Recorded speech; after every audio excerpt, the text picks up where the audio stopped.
What's up YouTube? Welcome back to the channel. If you're watching this at the time of recording, you're probably wondering to yourself, why is it still cold outside? I'm in Chicago and honestly we had some really nice weather, but the cold doesn't want to leave us. So that reminded me of a tomato soup that goes really well with cold weather. So today I'm gonna show you how to make a tomato-based soup with a turkey sandwich just to warm you guys up on these cold spring days. All right, let's get to it. To get started on our tomato base, we're gonna use whole peeled tomatoes, guys. Now, some people say, why are we using canned tomatoes? Honestly, it's all up to consistency. This is gonna give you a more consistent product because these tomatoes are canned when they are fully ripened. So unless it's summertime and you guys have peak summer tomatoes, then I highly suggest you use canned for a more consistent product. Okay, as for other ingredients, we have mirepoix here. And mirepoix is just celery, carrots, and onions. And then we have some raw garlic, and then we have some jasmine rice. This is going to act as our thickener. Instead of using like a roux, this will give us a more clean tomato flavor and also a better mouthfeel to our final product. Can't forget some fresh herbs. Here I got some fresh basil, some tomato paste to deepen the flavor of our soup, and finally some high quality heavy cream. All right, let's get to it. All right, let's get started on our tomato bisque. All I'm gonna do is get some oil in a pan. Once my oil warms up a little bit, I'm gonna add all my vegetables to it. And you guys wanna remember, when you cut your vegetables,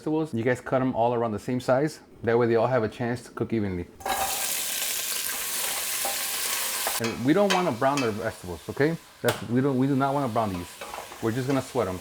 I'm also trying to get all the natural sweetness out of the carrot, and that'll help balance out all the acidity of the tomatoes in the soup. Next, I'm going with my garlic. Here, we're not cooking our vegetables all the way. We're trying to remove that raw bite out of the garlic and also that raw bite out of the onion. They're still gonna be pretty stiff, but remember, we're gonna boil this until everything's completely cooked, so we're gonna finish cooking in the tomato broth. My vegetables have been going around for 5 or 6 minutes.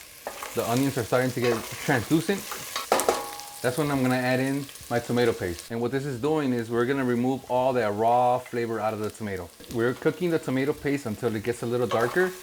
As you can see, all my vegetables have started to get colder in them. And this is really gonna just bring everything together and deepen the flavor of our tomato bisque. Do not skip these steps because this is what's gonna elevate your soup game to the next level. Once my tomato paste has gotten nice and caramelized and I have removed that raw bite out of it, I'm going in with my whole peeled tomatoes. There's absolutely no need to crush these because we're gonna end up blending our soup, so you'll just be wasting time. As soon as I put my tomatoes in, next goes in some water. And I forgot to mention, but you guys are gonna also need some chicken bouillon for your soup. This is really gonna amplify the flavor and bring a lot of savoriness to it. Now that my soup has started boiling, I'm gonna add my rice to it. And here we have to stir until the rice starts cooking, or maybe 5 minutes or so. This is not a set it and forget it type deal because the rice will sink to the bottom of the pot and it'll stick, and if you just leave it without stirring it, it will burn on you and you won't have a good time when you try to eat your soup because you'll have burnt soup. So guys, pay attention to it and stir it every 5 minutes or so until the rice starts thickening up, and then we can move on. All right guys, my soup has been cooking for around 35 minutes. The rice is super tender, so you want to make sure it dissolves when you squeeze it. See that? Okay, here, next, I'm gonna add my fresh basil, which I cleaned, okay? There's no stems in there. It's all leaves. I'm gonna stir it around, and I'm gonna let this cook for another 5 minutes just so the basil wilts, and then we're gonna blend. All right, so now that my basil has wilted, I gave it 5 minutes to hang out in there. All I'm gonna do is I'm gonna transfer my soup to my blender, and I'm gonna let it rip. All right, guys, very important when you're blending hot liquids, you vent your blender, right? And you start on low. Do not start on high, because all it's gonna do is gonna cause all that steam to explode, and you're gonna have a giant mess on your hands, and you're gonna get seriously injured. So when you're blending hot liquids, always start on low. Once the blender starts going, then you could increase the speed. So the next step is we're gonna straighten our sauce. If you're looking after that velvety, silky texture of the soup, this is what you gotta do.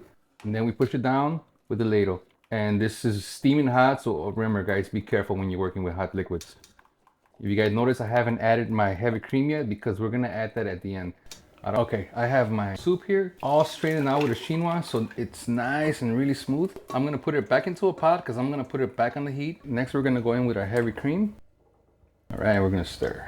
We're gonna go back on the heat at a gentle. Just gonna cook this for like 5 minutes just so the cream could get to know the tomato. Okay, all that's left to do is to season our tomato soup. We already added chicken bouillon, so this is just to get it to the point of salt that we like. Stir it up until all the salt dissolves. Taste and adjust if needed. Okay, that to me is perfect. It's ready. Let's build our turkey sandwiches. Okay, so let's start building our turkey sandwich. Here I have some sourdough bread. I have some mixed greens, some sliced turkey breast. I will put some apple on it, some white cheddar, and some homemade red pepper harissa aioli. Let me know in the comments if you guys want me to show you how to make the sauce. It's honestly bomb.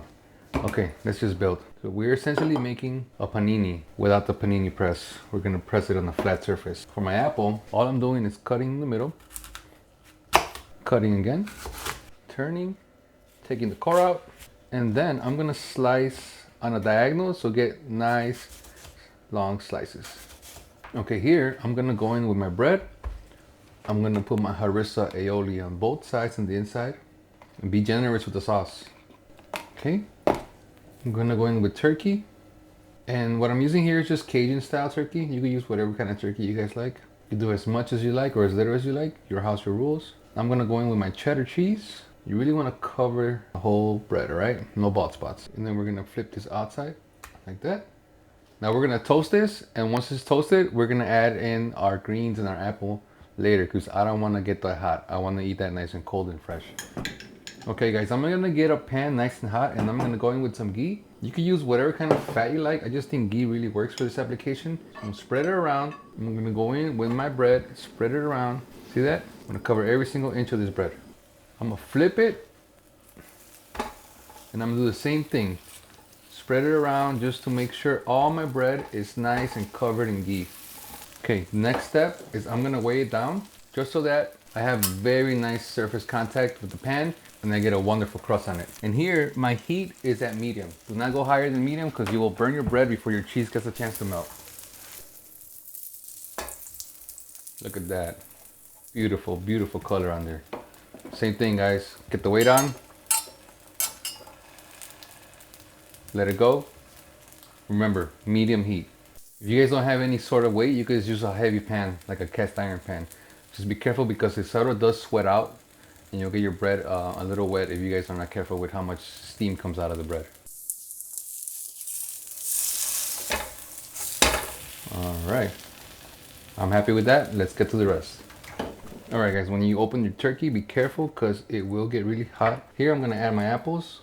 Okay, make sure you guys have no bald spots so you get a little bit of apple in each bite. And then I'm gonna go in with my mix, my spring mix. Okay, now we close up. And a pro move, you wanna cut on the diagonal so you could dip your bread into your soup. It makes it easier to eat. Let's eat. All right guys, let's see how we did. Grab a bit of my turkey sandwich. Cheers. Why is this so good? We know we gotta try it. I try it with some soup. So I'm just gonna dip it in there.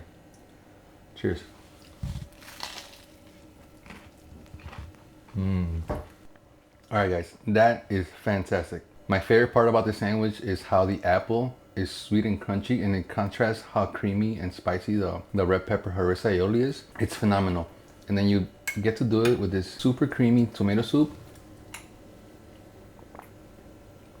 Oh man, it's so good.